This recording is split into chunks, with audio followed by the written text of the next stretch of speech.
இது பார்த்திங்கன்னா இட்லிக்கு வந்து நான் ரைஸ் வந்து ஊற வச்சுருக்கேன். குண்டு அரிசிங்க, இது இட்லி அரிசி. இது வந்து பார்த்திங்கன்னா 10 டம்ளர் அரிசினா 1.5 டம்ளர் உளுந்து தாங்க போட்டிருக்கேன். இங்கே பாருங்கள், 1.5 டம்ளர் உளுந்து தான். இது ஃபஸ்ட்டு குவாலிட்டி உளுந்து. இது நல்ல உபரி ஆகுங்க. இது நிறைய மாவு வந்து பார்த்திங்கன்னா பொங்கி வரும். நிறைய மாவு 2 வாட்டி போட்டு ஆட்டுவாங்க நான் இதை.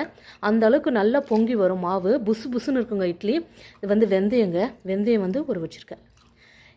இது எப்படி, இதனுடைய மாவு அரைக்கிறது எப்படி என்னன்றது உங்களுக்கு வேணும்னா கமெண்ட் பாக்ஸில் வந்து நீங்கள் கமெண்ட் போடுங்க.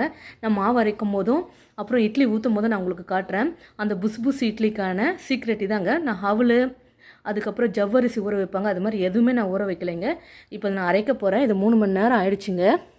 காலையில் ஊற போட்டது, இப்போ மதியம் ஆயிடுச்சு. இப்போ நான் வந்து அரைக்க போகிறேன். நல்லா புசுன்னு இருக்குங்க. அது காரணம் வந்து இந்த உளுந்து தான். கம்மியான உளுந்து போட்டாலுமே நம்ம அரைக்கிறதுல தாங்க இருக்குது.